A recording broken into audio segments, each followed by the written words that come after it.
नमस्कार दोस्तों, मेरा नाम है आशीष। मैं एक स्टॉक मार्केट इन्वेस्टर हूं और शेयर बाज़ार पे वीडियोस बनाता हूं और शेयर बाज़ार में जो लिस्टेड कंपनीज हैं उन कंपनीज का फंडामेंटल एनालिसिस करता हूं और उन कंपनीज के क्वार्टर बाय क्वार्टर रिजल्ट्स को भी एनालिसिस करता हूं और उन कंपनीज पे वीडियोस बनाता हूं। तो आज ऐसी एक कंपनी जिसके बारे में मैं बात करने वाला हूं उसका नाम है vintage coffee limited. So vintage coffee is one of my favourite companies और ये कंपनी का मैंने एक डिटेल्ड फंडामेंटल एनालिसिस का वीडियो भी बनाया हुआ है।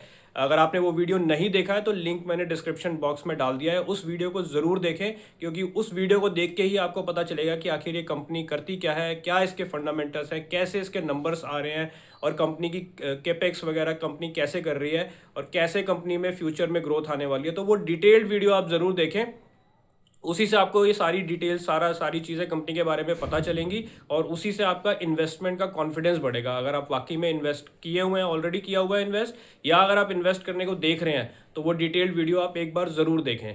तो अभी जो हम फिलहाल बात करने वाले हैं वो Q4 FY26 जो अभी कंपनी के लेटेस्ट रिजल्ट्स आए हैं उसकी बात करने वाले हैं। तो देखते हैं कंपनी ने कैसा परफॉर्म किया। तो मैंने पिछला जो डिटेल्ड वीडियो बनाया था उसमें मैंने Q3 FY26 के नंबर्स भी कवर किए थे। तो अभी Q4 FY26 के नंबर्स देखते हैं कंपनी के कैसे रहे।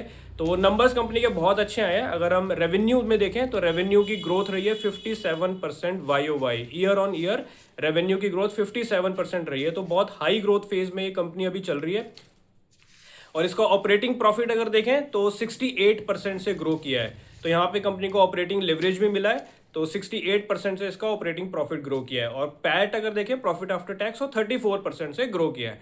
तो ग्रोथ के फ्रंट पे कंपनी बहुत अच्छा कर रही है। हाई ग्रोथ फेज में कंपनी इस वक्त चल रही है। तो ये नंबर्स इसके बहुत अच्छे आए हैं। इसके अलावा अगर ये तो हो गई अभी करंट की बात, और Q3 में भी इसके नंबर्स बहुत अच्छे थे। तो मैंने उस वक्त भी Q3 के नंबर्स, जब मैंने डिटेल वीडियो बनाया था तो Q3 के नंबर्स की बात की थी। उस वक्त भी उसका रेवेन्यू 71% से ग्रो किया था और एबिटा 79% ग्रो किया था और पैट 54% से ग्रो किया था। तो ये कंपनी Q3 में भी बहुत अच्छे नंबर दिए थे और कंसिस्टेंसी मेंटेन है कंपनी के नंबर्स की, ग्रोथ की कंसिस्टेंसी मेंटेन्ड है। तो Q4 में भी कंपनी ने अच्छी ग्रोथ दिखाई है, खासकर इस माहौल में जो अगर अभी अब माहौल में है। अगर हम देखें तो पूरा वेस्ट एशिया का जो क्राइसिस चल रहा है, जैसे ईरान और अमेरिका की जो वॉर सिचुएशन चल रही है और वहाँ पे जो फ्यूल की वजह से जो प्रॉब्लम आ रही है, फ्यूल की क्राइसिस हो गई है। इंडिया में अगर हम देखें तो फ्यूल के अलावा करेंसी की भी क्राइसिस है। तो और ये कंपनी काफ़ी सारा एक्सपोर्ट करती है। तो इन सब के इस पूरे माहौल में अगर देखें तो कंपनी ने बहुत अच्छी ज़बरदस्त परफॉर्मेंस दी है, अच्छी ग्रोथ दिखाई है।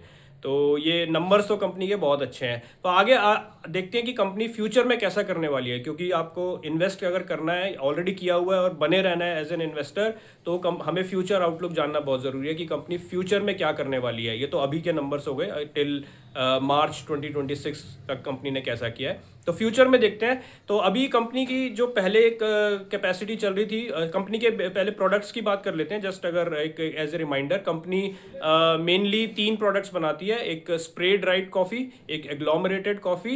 ये 2 इनके मेन प्रोडक्ट हैं और इसके अलावा थोड़ा सा एक इनका एक इंस्टेंट चिकोरी करके जो बहुत ही लोअर ग्रेड कॉफ़ी होती है उसका भी थोड़ा सा इनका बिजनेस है। तो मेनली इनके स्प्रे ड्राइड और एग्लोमरेटेड कॉफ़ी है, ये इनके मेन प्रोडक्ट्स हैं। तो इसकी कैपेसिटी अभी चल रही थी till Q3 FY26 6,500 metric ton per annum की कैपेसिटी इनकी चल रही थी। तो कंपनी ने पिछले Q3 के जब रिजल्ट डिस्कस किए थे मैंने, तब कंपनी ने गाइडेंस दिया था कि वो 4,500 मीट्रिक टन पर एनम की कैपेसिटी ये फर्दर उसमें ऐड करने जा रहे हैं और ये Q4 FY26 तक ये ऐड कर देंगे। तो कंपनी ने अभी मैनेजमेंट का कॉन कॉल भी हुआ है, उसमें कंपनी ने बता दिया है कि वो कैपेसिटी इन्होंने 4,500 मीट्रिक टन पर एनम की ऐड कर दी है, उसको प्रोडक्शन में ले आए हैं। तो अब इनकी टोटल कैपेसिटी बढ़ के 11,000 मीट्रिक टन पर एनम हो गई है। तो ये जो अभी extra 4,500 metric ton per annum जो इन्होंने ऐड किया है, इसका फ़ायदा कंपनी को अब आने वाले पूरे साल में मिलेगा। तो यहाँ से कंपनी का जैसे प्रोडक्शन बढ़ेगा तो यूनिट कॉस्ट कम होगी, तो ऑफ कोर्स इसमें ऑपरेटिंग लेवरेज भी गोइंग फॉरवर्ड मिलेगा। और कंपनी ने एबिटा का गाइडेंस दिया है कि अभी कंपनी ने बोला है कि ये 19% के आसपास एबिटा मार्जिन जो है ये मेंटेन करेंगे।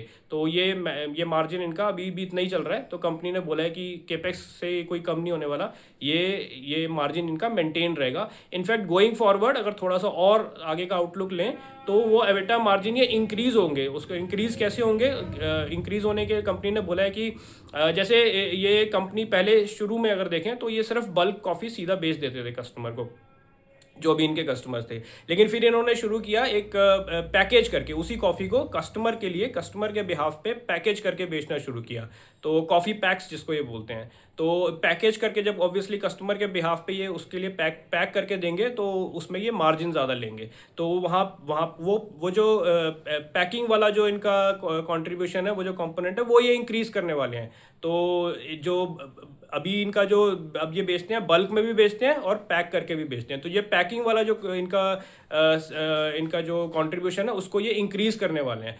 तो वो ऑलरेडी चल रहा है इनका, Q3 में भी इन्होंने इंक्रीज़ किया था, अब आगे भी Q4 में भी इंक्रीज़ किया और गोइंग फॉरवर्ड ये आगे और इंक्रीज़ करेंगे इसको। तो ये जैसे जैसे इंक्रीज़ होता रहेगा, यहाँ से इनके मार्जिन और बेटर होते रहेंगे। तो ये मार्जिन का भी कंपनी ने अच्छा गाइडेंस दिया है।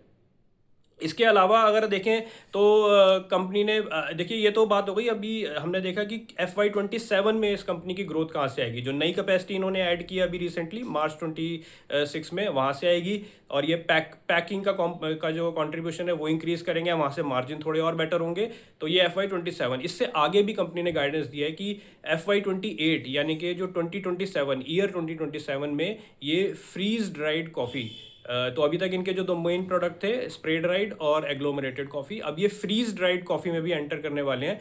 तो ये तकरीबन मार्च अप्रैल 2027 में ये फ्रीज ड्राइड कॉफ़ी का प्रोडक्शन ये शुरू कर देंगे। तो ट्रायल शुरू हो जाएंगे। बेसिकली मैनेजमेंट ने बोला है कि जुलाई 2027 तक ये उसका सेल शुरू कर देंगे। तो वहाँ पे भी ये कंपनी केपेक्स ऑलरेडी कर रही है और केपेक्स में इनका चल रहा है ऑलरेडी। तो ये ईयर एंड मार्च 2027 तक वो शुरू हो जाएगा। 2-3 महीने कंपनी ने बोला है कि ट्रायल्स चलेंगे और बाय जुलाई 2027 में वो उसकी सेल शुरू कर देंगे। और ये जो फ्रीज ड्राइड कॉफ़ी है ये हाई मार्जिन प्रोडक्ट होता है। तो FY28 में ये फ्रीज ड्राइड कॉफ़ी और अच्छी खासी कैपेसिटी है। ये 5500 मीट्रिक टन पर एनएम की कैपेसिटी को ये जो फ्रीज ड्राइड की कॉफ़ी है 5500 मीट्रिक टन की कैपेसिटी है उसमें ऐड करने वाली है। तो बेसिकली अगर करंट स्प्रे ड्राइड और एग्लोमरेटेड कॉफ़ी को देखें तो वो 11000 मीट्रिक टन की कैपेसिटी है, उसमें ये 5500 मीट्रिक टन की कैपेसिटी फ्रीज ड्राइड की ऐड करेंगे। तो तकरीबन ये टोटल कैपेसिटी का करंट कैपेसिटी का 50% हो गया। तो वहाँ से अच्छी खासी ग्रोथ आएगी इन FY28 में। तो ये कंपनी ने FY28 की ग्रोथ का भी आउटलुक अभी दे दिया। और ये फेज़ 1 है। ये जो फ्रीज ड्राइड कॉफ़ी का 5500 मीट्रिक टन है, ये फेज़ 1 है। इसके अलावा उससे भी नेक्स्ट ईयर यानी कि FY29 का भी कंपनी ने गाइडेंस दे दिया है कि ये फेज़ 2 फ्रीज ड्राइड कॉफ़ी का फेज़ 2 का केपेक्स भी करेंगे, जिसमें और 5500 मीट्रिक टन की कैपेसिटी आएगी इन FY29। तो अगले कंपनी ने तकरीबन 3-3.5 साल का अच्छा खासा गाइडेंस कंपनी ने दे दिया है कि कैसे ग्रोथ आती रहेगी। तो और ये फ्रीज ड्राइड कॉफ़ी जो है ये हाई मार्जिन प्रोडक्ट होता है। ये as compare to spray dried और एग्लोमरेटेड कॉफ़ी जो इनके करंटली प्रोडक्ट्स हैं उसके मुकाबले ये हाई मार्जिन प्रोडक्ट होता है। इसमें तकरीबन 2.5 से 3% के मार्जिन ज़्यादा होते हैं। तो कंपनी ने बोला है कि जैसे जो अभी इनका जो एबिटा मार्जिन चल रहा है तकरीबन 19% के आसपास, जो थोड़ा सा और इंक्रीज होगा because of the package contribution.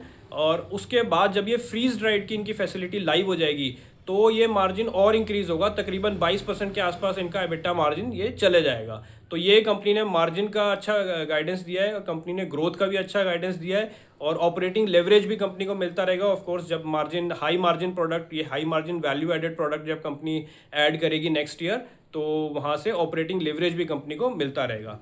इसके अलावा कुछ एक चीज़ों पे कंपनी ने क्लैरिफिकेशन दिया है। जैसे मैनेजमेंट कॉल में काफ़ी लोगों को कंसर्न था कि ये जो जियोपॉलिटिकल क्राइसिस अभी चल रहा है, अमेरिका ईरान का जो इशू चल रहा है, फ्यूल क्राइसिस है, करेंसी क्राइसिस है, इससे कंपनी को कितना फ़र्क पड़ रहा है, कितना इम्पैक्ट आ रहा है। तो मैनेजमेंट ने इस पर बोला है कि इससे कोई बहुत ज़्यादा इससे कोई इम्पैक्ट नहीं आया है सो फार।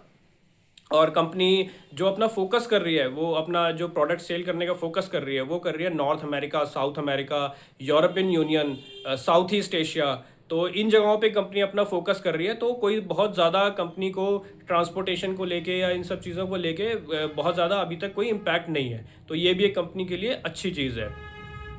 इसके अलावा अगर देखें तो इनपुट कॉस्ट का एक क्वेश्चन रेज किया था मैनेजमेंट कॉल में कि अभी फ्यूल की वजह से या जो इनपुट जो इनका मटेरियल होता है वो आने में जो अभी हो सकता है इनपुट कॉस्ट बढ़ रही हो, तो उसके लिए मैनेजमेंट का क्या आउटलुक है। तो मैनेजमेंट ने बोला है कि थोड़ा सा इनपुट कॉस्ट डेफिनेटली इंक्रीज़ हुआ है, बट वो उस कॉस्ट को ईजिली पास ऑन कर पा रहे हैं और मार्केट में डिमांड बहुत अच्छी है। तो इसलिए इनको कोई प्रॉब्लम नहीं है, इसलिए ये नया नया केपेक्स भी कर पा रहे हैं, प्राइसेस इनपुट प्राइस इंक्रीज को भी ये पास ऑन कर पा रहे हैं, क्योंकि डिमांड अच्छी चल रही है मार्केट में। तो किसी भी बिजनेस के लिए अगर डिमांड अच्छी है तो सारी चीज़ें बाय एंड लार्ज केटर हो जाती हैं। अगर डिमांड अच्छी है तो आप फिर अपने टर्म्स रख सकते हैं, आप अपने प्राइस इंक्रीज को भी पास ऑन कर सकते हैं। तो ये एक फंडामेंटल है किसी भी बिजनेस का। तो मैनेजमेंट ने इस पर क्लैरिफिकेशन दे दिया है कि डिमांड में कोई प्रॉब्लम इनको नहीं दिख रही है, डिमांड बहुत अच्छी आ रही है पूरे ग्लोबली। तो वहाँ से ये सारी चीज़ें ये pass on input price increase को भी पास ऑन कर पा रहे हैं, और ये केपेक्स करने में भी इनको पूरा कॉन्फिडेंस आ रहा है कि कोई इसमें प्रॉब्लम नहीं है। और ये एक जैसे कहते हैं डिमांड लेड केपेक्स है, डिमांड इनके पास ऑलरेडी आ चुकी है जिसको ये अब ये केपेक्स करके ये पूरा कर रहे हैं। तो ये डिमांड लेड केपेक्स है, ये कोई ऐसे सिर्फ एक्सपेक्टेशन में केपेक्स नहीं हो रहा। तो ये भी एक अच्छी चीज़ है कंपनी के लिए। और इसके अलावा अगर हम देखें कि कंपनी ने बोला है कि जो रियलाइजेशन है वो गोइंग फॉरवर्ड बेटर होंगे, क्योंकि जैसे जैसे इनके पैकेज वाला जो कंट्रीब्यूशन है वो इंक्रीज़ होगा, और फिर फ्रीज ड्राइड कॉफ़ी का जो प्रोडक्शन आएगा उसकी जो सेल होगी, तो वहाँ से रियलाइजेशन इनके 2 to 3% से बेटर होंगे। और डेट प्रोफाइल के बारे में भी बात हुई थी। तो डेट प्रोफाइल में पूछा गया था कि कितना ये डेट इसमें और ले रहे हैं जब ये फ्रीज ड्राइड कॉफ़ी का ये ऑलरेडी केपेक्स कर रहे हैं। तो कंपनी ने बोला कि अभी FY26 में जितना केपेक्स था उसमें 30 to 40 करोड़ ये और डेट को ऐड करेंगे, लेकिन वो मैनेजेबल है, कोई प्रॉब्लम नहीं है। डेट इतना बुरा वर्ड नहीं है, डेट को थोड़ा सा ज़्यादा ही जो टीवी पे सो कॉल्ड इन्वेस्टर्स आते हैं वो बड़ा उन्होंने इसको ख़राब वर्ड बना दिया है। तो कोई भी कंपनी जब ग्रोथ फेज़ में होती है और स्टार्टिंग में जब उसको हाई ग्रोथ करना होता है तो डेट लेना ही पड़ता है, या तो अपनी इक्विटी को डाइल्यूट करती है, वहाँ से पैसे उठाती है, या फिर डेट लेती है। तो ओनली थिंग इज़ कि डेट को मैनेजेबल लेवल पे होना चाहिए। तो ये कंपनी के लिए अभी डेट की कोई प्रॉब्लम नहीं है, ये डेट अभी मैनेजेबल है, कंपनी को कोई इशू नहीं है डेट का। और going forward working capital days पे कंपनी ने बोला है कि ये भी इम्प्रूव होने वाले हैं। अब जो ईयर ऑलरेडी FY27 शुरू हो गया है, इस साल में ये वर्किंग कैपिटल भी इनका थोड़ा सा बेटर हो जाएगा, जो वर्किंग कैपिटल डेज हैं वो और थोड़े बेटर होंगे। तो ये भी एक अच्छा अपडेट दिया। तो हर फ्रंट पे अगर हम देखें, चाहे वो रेवेन्यू ग्रोथ के फ्रंट पे हो, चाहे ऑपरेटिंग लेवरेज के फ्रंट पे हो, चाहे मार्जिन के फ्रंट पे हो, चाहे केपेक्स के फ्रंट पे हो, चाहे डिमांड के फ्रंट पे हो, और चाहे वर्किंग कैपिटल डेज जो हमारे फाइनेंशियल मेट्रिक्स होते हैं, इन सारे फ्रंट पे कंपनी ने अच्छी गाइडेंस दी है, और कंपनी अभी तक अच्छा करती आ रही है, और फ्यूचर का गाइडेंस भी कंपनी ने बहुत अच्छा दिया है। तो इसलिए ये कंपनी मुझे बहुत अच्छी लगती है, और ये हो सकता है मेरे इन्वेस्टमेंट पोर्टफोलियो में भी हो ये कंपनी। तो मुझे ये कंपनी पर्सनली बहुत पसंद है। तो ये हर एक मीट्रिक पे ये कंपनी खरा उतर रही है। तो एक अच्छा एक इन्वेस्टमेंट कैंडिडेट ये कंपनी नज़र आ रही है। और इसके अलावा कंपनी ने बोला है कि जैसे मैंने बता ही दिया खैर कि इनका जो एबिटा मार्जिन है वो गोइंग फॉरवर्ड इम्प्रूव होने वाला है। तो that's it, I think so far यही है। कोई और पॉइंट आई थिंक मैं देख लेता हूँ मैनेजमेंट कॉल में, अगर कोई और पॉइंट डिस्कस हुआ हो तो। हाँ, ये जो अभी इन्होंने कैपेसिटी ऐड की है, जो 4500 मीट्रिक टन पर एनएम की जो कैपेसिटी ऐड की है, वो कंपनी ने बोला है कि वो बहुत ही जल्दी 95% यूटिलाइजेशन पे उसको ले जाएंगे, क्योंकि डिमांड अच्छी खासी आ रही है। तो उसमें कोई ज़्यादा टाइम नहीं लगने वाला यूटिलाइजेशन को 95% तक ले जाने में। तो वो भी एक अच्छी चीज़ है कि ऑलमोस्ट फुल यूटिलाइजेशन पे ये कैपेसिटी काम करेगी, और अब इस करंट ईयर में इस कैपेसिटी का फ़ायदा मिलेगा कंपनी को। और जो फ्रीज ड्राइड वाला जो भी केपेक्स ये कर रही है, जो नेक्स्ट ईयर में जुलाई के आसपास जिसका सेल शुरू होगा, तो उसको भी कंपनी ने बोला है कि ये 70% तो सेम ईयर में ही यूटिलाइजेशन पे ले जाएंगे, 70% यूटिलाइजेशन सेम ईयर में ले जाएंगे। तो वो भी एक अच्छा खासा यूटिलाइजेशन परसेंटेज है। तो that will also help the company. और उसके बाद जो नेक्स्ट ईयर में है उसमें और ज़्यादा यूटिलाइजेशन इंक्रीज होगा, और फर्दर कैपेसिटी और भी आ जाएगी। तो ये टोटल इसका कंपनी का ग्रोथ आउटलुक है। फ्यूचर ग्रोथ के लिए भी कंपनी ने तकरीबन 3-3.5 साल का बहुत अच्छा आउटलुक इसका कंपनी की ग्रोथ का लग रहा है। तो 3-3.5 साल तक इस कंपनी में कोई हमें इशू नहीं देखने को मिल रहा।